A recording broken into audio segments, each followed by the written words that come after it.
अखंड ज्योति, अप्रैल 1942।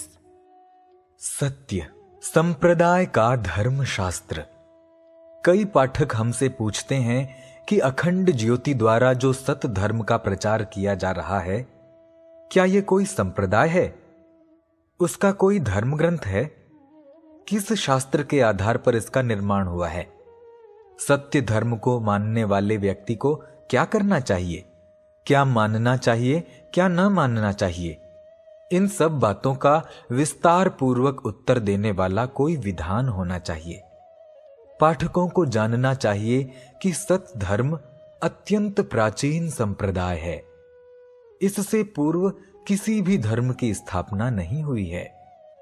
सृष्टि का निर्माण होने पर जीवों में जब चेतना शक्ति उत्पन्न हुई और वे कुछ सोचने विचारने लगे, तो उनके सामने सबसे प्रथम यह प्रश्न आया कि हमें क्या करना चाहिए।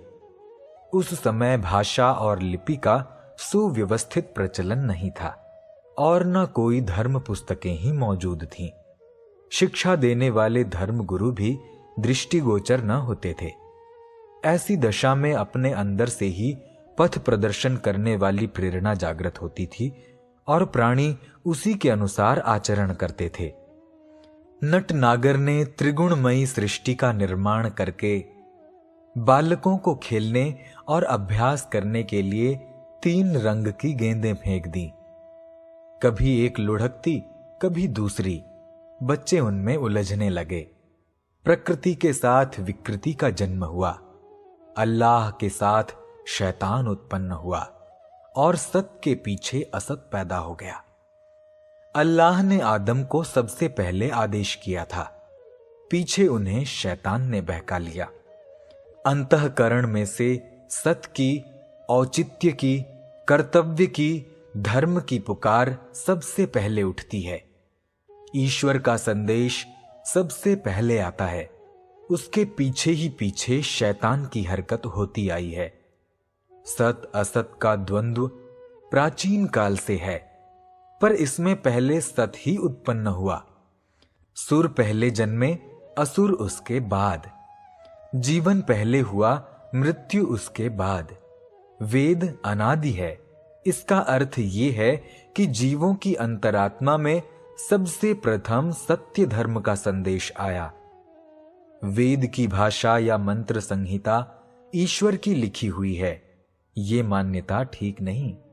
वास्तविकता यह है कि प्रबुद्ध आत्माओं के, ऋषियों के अंतःकरण में ईश्वरीय संदेश आए और उन्होंने उस संदेश को मंत्र की तरह रच दिया। प्रायः सभी धर्मों की मान्यता यह है कि उनका धर्म अनादि है। पैगंबरों और अवतारों ने तो उनका पुनरुद्धार मात्र किया है। तत्वतः सभी धर्म अनादि हैं, अर्थात एक ही अनादि धर्म की शाखाएं हैं। उनका पोषण जिस वस्तु से होता है वह सत तत्व है। वही धर्म ठहर सकते हैं जो सत पर अवलंबित हैं। असत वंचना है, वह अल्प स्थायी होती है और वो बहुत जल्दी नष्ट हो जाती है। कोई भी संप्रदाय ये कहने का साहस नहीं कर सकता कि हमारा धर्म सत पर अवलंबित नहीं है। इसलिए यह स्वीकार करना ही होगा कि सबसे प्राचीन धर्म, अनादि धर्म सत्य है और उसका आश्रय लेकर प्राचीन और अर्वाचीन मजहबों की रचना हुई है। इसलिए पाठकों को ऐसा न समझना चाहिए कि अखंड ज्योति द्वारा प्रचारित सत धर्म कोई नवीन संप्रदाय है। ये तो वही महान तत्व है जिसे अनादि कह सकते हैं। विभिन्न संप्रदायों के अपने अपने स्वतंत्र धर्म ग्रंथ हैं। वेद, कुरान, बाइबिल, जिंदावस्ता, धम्मपद आदि असंख्य धर्म शास्त्रों में उसी महान सत्य की व्याख्या की गई है। अपनी अपनी शक्ति के अनुसार इन महान शाखाओं ने सत्य की व्याख्या की है। फिर भी उन्हें संतोष नहीं हुआ और अपने कथन की अपूर्णता स्वीकार करते हुए नेति नेति ही कहते रहे। सभी धर्मों में नए सुधारक होते रहे हैं और उन्होंने पुरानी व्याख्या को दोषपूर्ण बताकर अपनी रुचि के अनुसार सुधार किए। इन सुधारकों का कथन था कि उन्हें ईश्वर ने ऐसा ही सुधार करने के निमित्त भेजा है, उन्हें ऐसी ही ईश्वरीय प्रेरणा हुई है। बाइबिल और कुरान के संशोधन सर्वविदित हैं। वेदों का 1 से 4 हो जाना इसी सुधार का द्योतक है। इन सुधारकों में भी सुधार करने वाले होते आए हैं और वे सब भी धर्माचार्य ही थे। संप्रदायों के मूल धर्म ग्रंथों की रचना और उनमें हुए संशोधन एवं एक दूसरे की भिन्नता पर गंभीर पर्यावलोकन करने से ये बात अच्छी तरह समझी जा सकती है कि विश्व के लाखों करोड़ों धर्म ग्रंथ उस महान सत्य की व्याख्या करने में लगे हुए हैं, किंतु कोई भी पूर्णता को प्राप्त नहीं कर सका है। जब हजारों लाखों धर्म ग्रंथों में सत्य की व्याख्या पूरी नहीं हो सकी और अभी तक उनमें लगातार सुधार होते चले आ रहे हैं, तो अखंड ज्योति से ऐसे किसी धर्म ग्रंथ की आशा करना व्यर्थ है जो पूर्ण हो। पाठकों को किसी धर्म ग्रंथ की मांग करने से पूर्व इस बात पर विचार करना होगा कि ये शास्त्र आखिर हैं क्या। करीब 300 धर्मों के प्रधान शास्त्रों का अध्ययन करके हम ये जान सके हैं कि उनकी अंतरात्मा में ज्ञान और कर्म की विवेचना है। कुछ कुछ इतिहास का भी सम्मिश्रण है। इतिहास को हम इस समय अलग छोड़ देते हैं। ज्ञान का मूलभूत सिद्धांत जो सभी धर्मों को मान्य है वो ये है कि सर्वशक्तिमान ईश्वर को प्राप्त करना चाहिए। वो ईश्वर क्या है और कैसा है, इसकी व्याख्या में उसके गुण बताए गए हैं। वह अजर, अमर, निर्विकार, दयालु, दाता, क्षमा करने वाला, सत्य प्रेमी, उपकारी आदि है। इन गुणों वाले ईश्वर को प्राप्त करना चाहिए, अर्थात जो शक्ति इन गुणों वाली है उसे अपने अंदर धारण करना चाहिए। सूर्य का सेवन करना अर्थात उसकी किरणों का प्रयोग करना, अग्नि का उपयोग करना अर्थात गर्मी को काम में लाना, ईश्वर को प्राप्त करना अर्थात उसके जैसे गुणों वाला स्वयं बन जाना। तात्पर्य ये है कि जीव को उच्च ईश्वरीय गुणों को प्राप्त करना, ईश्वर को प्राप्त करना, उसमें मिल जाना चाहिए। शास्त्रों की दूसरी व्यवस्था कर्म है। कर्म परिवर्तनशील है, वो घड़ी घड़ी पर बदलता है।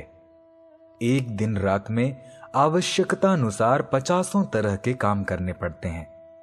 वर्ष 2 वर्ष बाद इन कर्मों का क्रम बिल्कुल बदल जाता है और पुराना टाइम टेबल उस समय के लिए व्यर्थ एवं हानिकारक बन जाता है। बचपन की दिनचर्या को जवानी में और जवानी की दिनचर्या को बुढ़ापे में काम में लाने वाला मूर्ख कहा जाएगा। उसे इच्छा या अनिच्छा से समय की प्रगति के साथ साथ कार्यक्रम बदलना पड़ेगा। जाड़े के नियम गर्मी के दिनों में बेकार हैं। ईश्वर को प्राप्त करना चाहिए, ये मंत्र सर्वसम्मत है। मतभेद इस बात में है कि ईश्वर में कौन कौन से गुण हैं और उसे किस प्रकार प्राप्त किया जा सकता है। यह जिज्ञासु की मनोभूमि के ऊपर निर्भर है। अविकसित मस्तिष्क वाला जंगली मनुष्य ये समझता है कि चिड़ियों का अंडा चढ़ाने से ईश्वर खुश होता है। एक देश के मनुष्य समझते हैं कि बकरी, गाय आदि की कुर्बानी करने से ईश्वर प्राप्त किया जा सकता है। ईश्वर के स्वभाव और गुणों के बारे में भी ऐसी ही विरोधी कल्पनाएं हैं।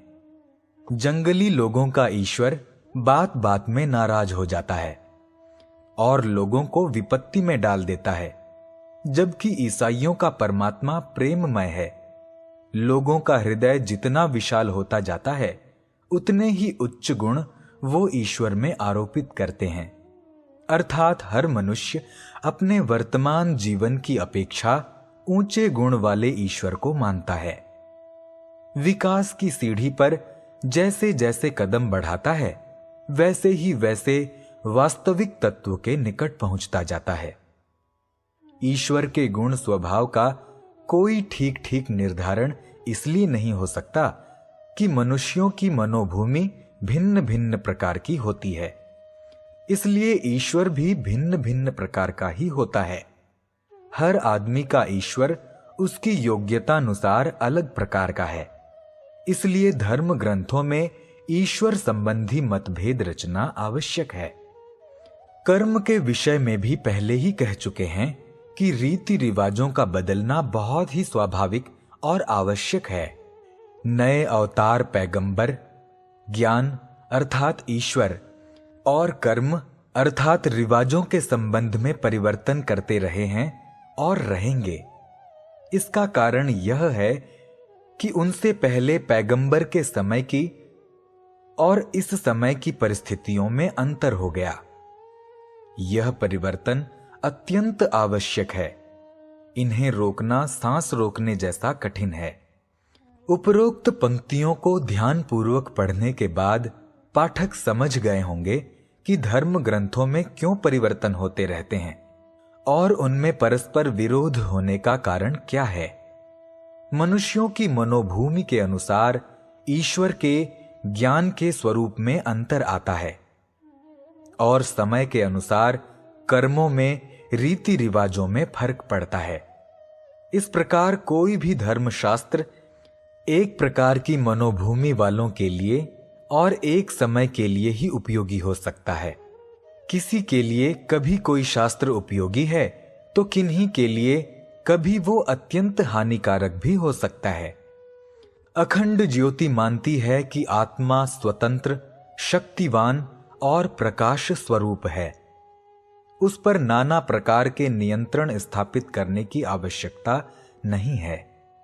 केवल आत्मा के दैवी अंश को प्रोत्साहन देने और आसुरी अंश को दबाने की व्यवस्था करने से धर्म ग्रंथ की आवश्यकता पूरी हो सकती है। अब हमें नाना जंजालों से भरे हुए मतांतरों की ओर पीछे मुड़कर देखने की जरूरत नहीं है, क्योंकि उनमें से बहुत सी वस्तुएं समय से पीछे की हो जाने के कारण निरुपयोगी हो गई हैं। उनसे चिपके रहने का अर्थ ये होगा कि हम अपने हाथ पांव बांधकर अपने को अंधेरी कोठरी में पटक लें। सभी धर्म ग्रंथों में गुण और सभी में दोष हैं। उनकी आधारशिला सत्य के ऊपर रखी गई है, इसलिए उनमें बहुत से गुण हैं, किंतु मनुष्य ने उन्हें बनाया है, इसलिए मनुष्य में भी जो दोष होते हैं वे भी उनमें मिल गए हैं। हमें सभी धर्म ग्रंथों का आदर करना चाहिए। हंस की वृत्ति ग्रहण करके उनमें से दूध को ले लेना चाहिए और पानी को छोड़ देना चाहिए। अब इतने धर्म ग्रंथ मौजूद हैं तो और नए ग्रंथों की क्या आवश्यकता रह जाती है। जो भी नया धर्म शास्त्र बनेगा वो उन्हीं गुण दोषों से परिपूर्ण होगा जिनसे कि पुराने ग्रंथ भरे पड़े हैं। सत धर्म का संदेश है कि हे ईश्वर के प्राण प्रिय राजकुमारों, हे सच्चिदानंद आत्माओं, हे नवीन युग के निष्कलंक अग्रदूतों, अपने अंतःकरणों में ज्योति पैदा करो। अपने हृदयों के कषाय कल्मशों को मथकर निरंतर धोते रहो। अपने अंदर पवित्रता, निर्मलता और स्वच्छता को प्रतिक्षण स्थान देते रहो। इससे तुम्हारे अंदर ब्रह्मत्व जागृत होगा, ऋषित्व उदय होगा। ईश्वर की वाणी तुम्हारे अंतरात्मा का स्वयं पथ प्रदर्शन करेगी और बताएगी कि इस युग का धर्म क्या है, इस वर्तमान समय का कर्म क्या है। अब आप अनादि सत धर्म को स्वीकार करते हैं तो इन नाना प्रकार के जंजालों से भरी हुई पुस्तकों की ओर क्यों ताकें। सृष्टि के आदि में जब सत धर्म का उदय हुआ था तो जीवों का पथ प्रदर्शन उनकी अंतरात्मा में बैठे हुए परमात्मा ने किया था। इसी को वेद या आकाशवाणी कहा जाता है। आप पुस्तकों की गुलामी छोड़िए और आकाशवाणी की ओर दृष्टिपात कीजिए। आपकी अंतरात्मा स्वतंत्र है, शक्तिमान है और प्रकाश स्वरूप है। वह आपको आपकी स्थिति के अनुकूल ठीक ठीक मार्ग बता सकती है। ये मत सोचिए कि आप तुच्छ, अल्प और असहाय प्राणी हैं और आपको अंधे की तरह किसी उंगली पकड़कर ले चलने वाले की जरूरत है। ऐसा विचार करना आत्मा के ईश्वरीय अंश का तिरस्कार करना होगा। अखंड ज्योति कहती है कि हे सत धर्म की दीक्षा देने वालों, अपने अंदर सत्य को धारण करो, अपने अंदर प्रेम को धारण करो, अपने आत्मा के सामने और परमात्मा के सामने सच्चे बनो, अपने अंदर ऋषित्व को उत्पन्न करो। फिर अंतर में बैठे हुए परमात्मा से पूछो कि हे हमारे अनादि सत धर्म के आचार्य, हे सत्य नारायण प्रभु, हमें हमारे धर्म का उपदेश दीजिए, हमें हमारे कर्तव्य की शिक्षा दीजिए, हमारा पथ प्रदर्शन कीजिए। आप देखेंगे कि वेद का ज्ञान, आकाशवाणी का उद्भव आपके अंदर से ही होता है। हर समस्या के संबंध में एक सुलझा हुआ ठीक आदेश मिलता है और वह गुरु धर्म अधर्म का ठीक ठीक निर्णय कर देता है। सत धर्म मनुष्यकृत नहीं है, दैवी है। इसलिए इस धर्म का धर्म ग्रंथ मनुष्य द्वारा नहीं, अंतःकरण द्वारा निर्मित होगा। यह धर्म ग्रंथ आप सब लोगों के पास है। केवल अपनी दृष्टि शोधन करके नेत्रों के देखने के लिए सक्षम बनाने की आवश्यकता है।